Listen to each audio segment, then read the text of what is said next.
Bien, donc la fin du chapitre 3 qu'on n'a pas eu le temps de faire hier.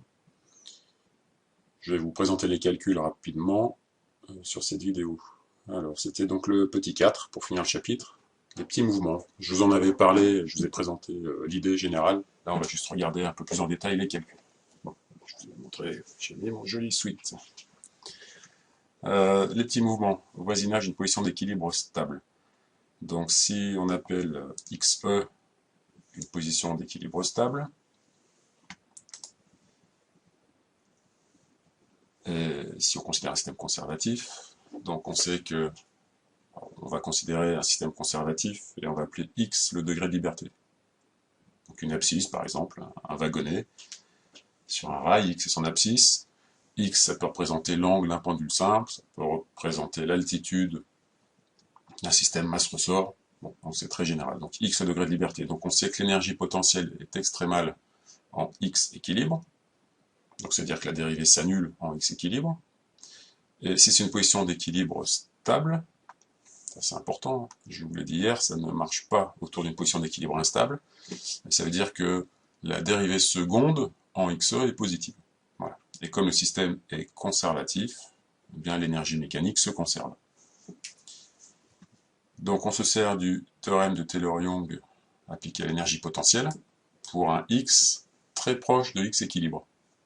Donc je suppose que X varie très légèrement par rapport à la position d'équilibre. Donc le développement, vous le connaissez, l'énergie potentielle en X s'écrit comme la valeur de l'énergie potentielle en XE, puisque X est très proche de XE, plus un terme d'ordre 1 en X moins XE fois la dérivée de l'énergie potentielle par rapport à X prise en XE, plus un terme d'ordre 2 en X moins XE au carré, avec un demi devant, fois la dérivée seconde de l'énergie potentielle en XE.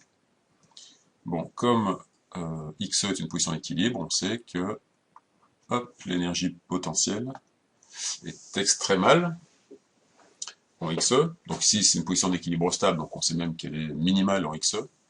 Donc c'est-à-dire que sa dérivée s'annule en XE. Donc il nous reste simplement EP de X. On va mettre égal, carrément, égal à l'énergie potentielle en XE, plus 1,5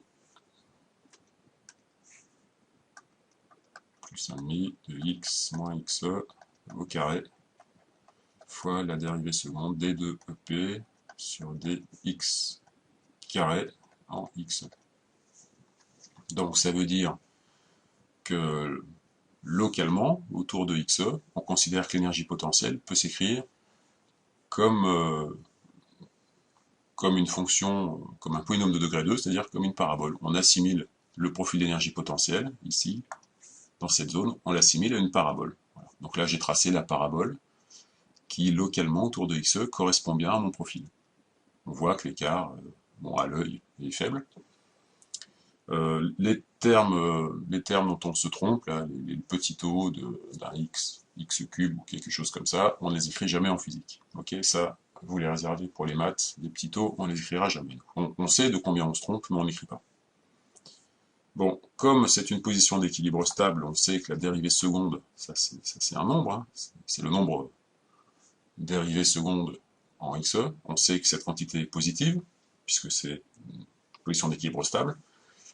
Et donc, d'après le théorème de la parabole qui sourit, on vérifie bien que la parabole est orientée dans ce sens. Ce qui est cohérent avec une position d'équilibre stable, puisqu'on sait qu'on a un puits d'énergie potentielle pour les équilibres stables, et non pas une barrière. Ici, ici c'est un équilibre instable. On voit qu'une parabole orientée comme celle-là ne pourrait pas ajuster la fonction. Ok. Bon, donc, alors donc quoi? Donc quoi? Donc l'énergie mécanique. On va exprimer l'énergie mécanique. Donc l'énergie mécanique, c'est l'énergie cinétique. Donc l'énergie cinétique, c'est 1,5 de m x point carré, puisque x représente la position, x point représente la vitesse, plus l'énergie potentielle, donc avec le développement de Taylor-Young, c'est l'énergie potentielle en xe, plus 1,5 de x moins xe au carré, et puis fois donc cette quantité positive d de p sur dx carré en XE. On va faire un petit changement de variable. Donc on pose grand X égale X moins XE. Ok, donc grand X, en fait, ça représente l'écart entre le X qu'on considère et puis le XE ici. Donc ce grand X, c'est une valeur qui est faible, hein, puisqu'on a choisi X proche de XE. Donc si je pose grand X égale X moins XE, ça veut dire que X point, grand X point est égal à X point, et c'est tout, on a besoin que de ça. Bon, et puis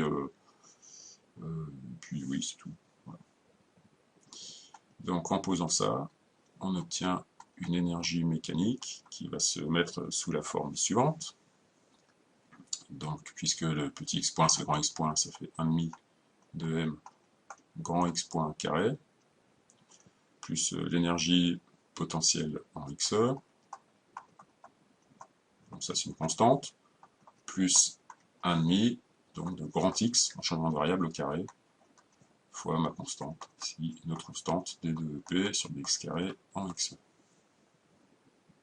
Bon, le système étant conservatif, on sait que l'énergie mécanique se conserve. Donc EM, on peut l'écrire, est égal à grand K, une constante. Et puis comme ça, c'est une constante, ben je peux la passer de l'autre côté, cette constante.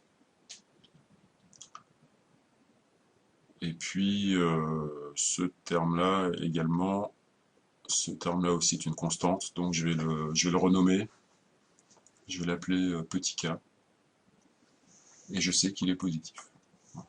Ok, petit k, c'est plus facile à écrire que d2p sur dx carré. Donc, il me reste, non, pas ça, il me reste 1,5 de m grand x point carré,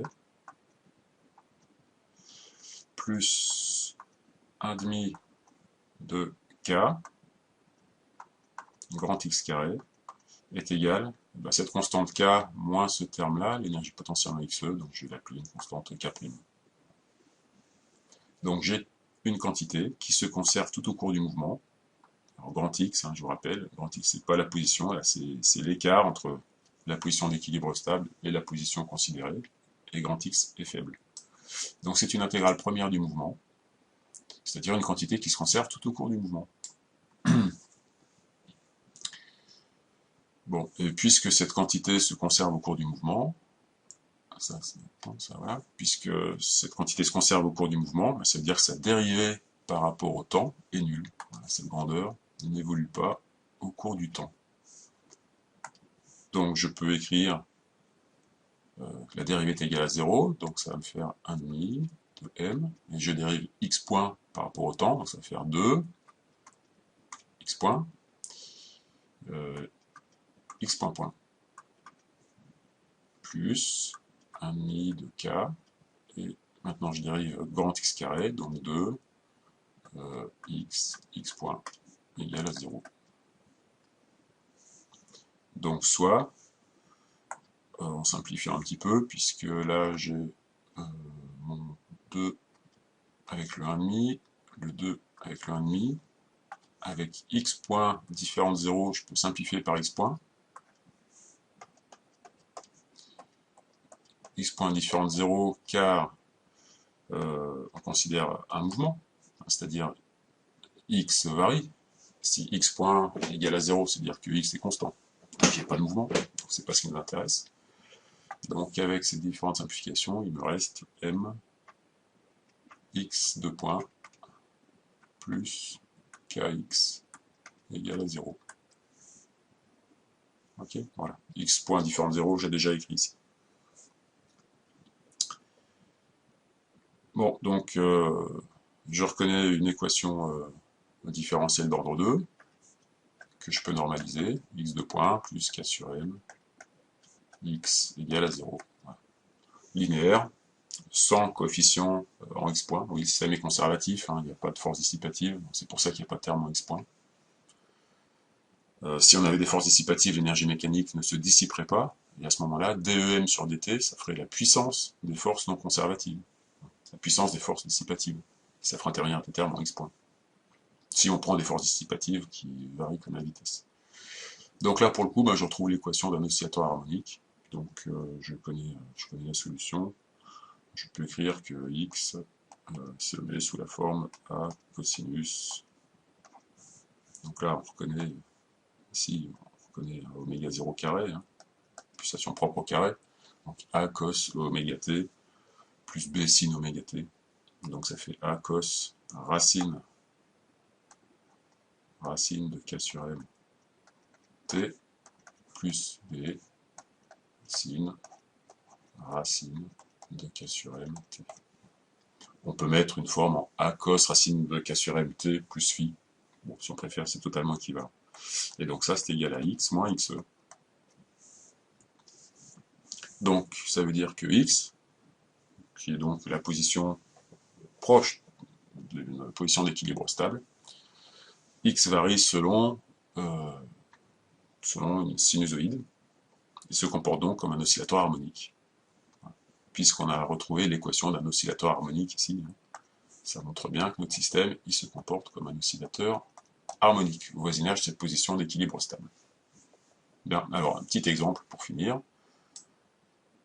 Votre favori, le pendule simple que vous aimez tant.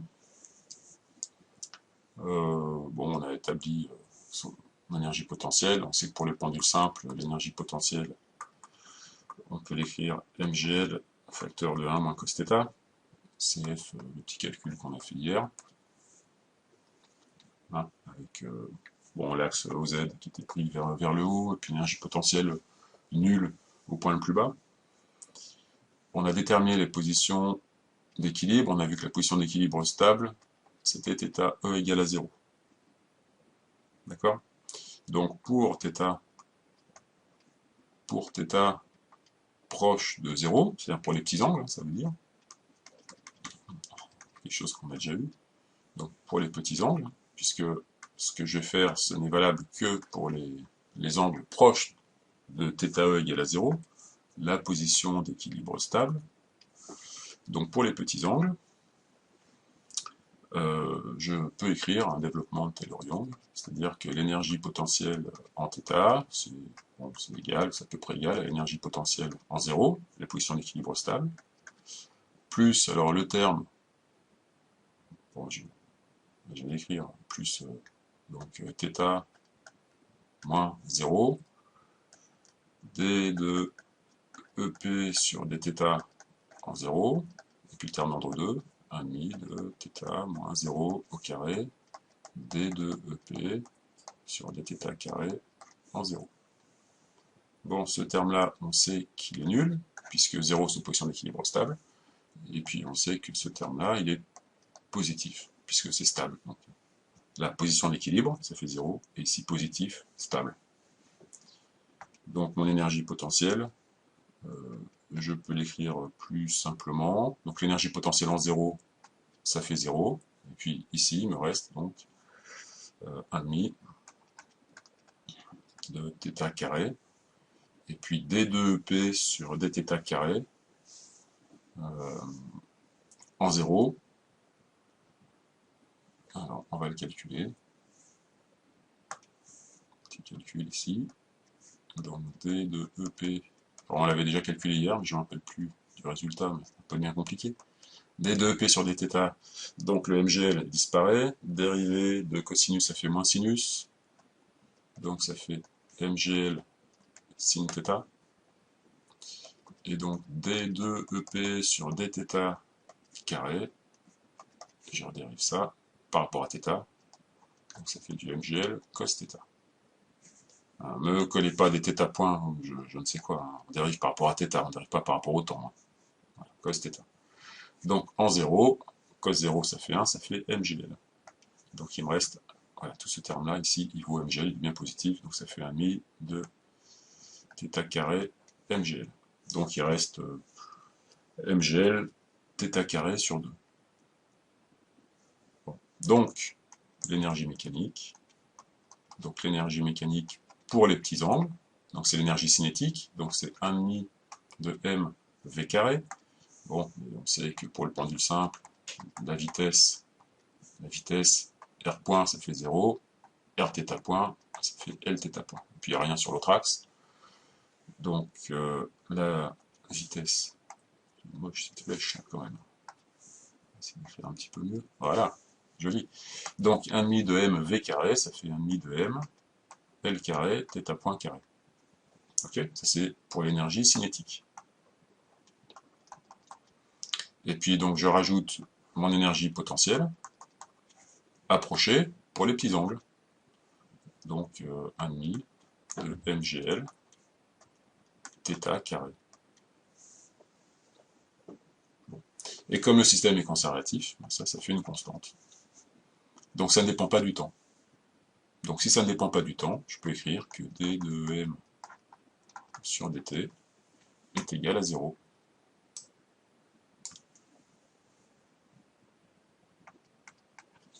Et là, attention, je dérive bien par rapport au temps cette fois. Alors que pour obtenir les positions d'équilibre, je dérive par rapport à la position. Donc ici, par rapport à θ. Donc 2m sur dt égale à 0. Ce qui me fait, bon, je dérive ça par rapport au temps, donc le 1,5 et le 2 vont simplifier. Ok, donc ml carré, θ point, θ point, plus le 1,5 et le 2 se simplifient, plus mgl. Pourquoi j'ai un point? Là, il n'y a pas de point. On va l'enlever, hein. On va faire ça maintenant. Là, l'énergie potentielle, c'est 1,5. Pourquoi j'ai mis un point ici? Hop, là, il n'y a pas de point, il est parti. Donc, je dérive 1,5 de mgl θ carré. Ça fait 1,5 de mgl θ point θ. Ok.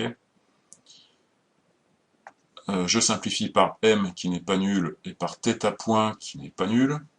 Sinon, on n'a pas de mouvement. Si θ point égale à 0, la vitesse est nulle, il ne se passe rien, c'est pas ce qui nous intéresse. Nous, on veut observer un mouvement, des petites oscillations autour de θ égale à 0. Donc je simplifie par θ point et par m, et puis par L aussi. Donc il me reste L θ seconde plus G θ égale à 0, c'est-à-dire θ seconde plus G sur L θ égale à 0. Voilà. Et donc on retrouve bien un oscillateur harmonique. On reconnaît ici oméga 0 carré. Donc les petits mouvements autour de la position d'équilibre stable sont les mouvements d'un oscillateur harmonique de pulsation propre. Oméga 0 égale racine de G sur L. On l'avait déjà vu en méca aussi. Et de période propre, si on vous le demande. Donc 2π sur oméga 0, donc 2π racine de L sur G. Bien, et bien ce chapitre est fini. J'espère que vous avez tout compris, sinon vous pouvez toujours me demander, vous le savez. Et puis vous avez donc le chapitre suivant à préparer, les mouvements des particules chargées dans les champs électriques et les champs magnétiques. Bon, bonnes vacances quand même, hein.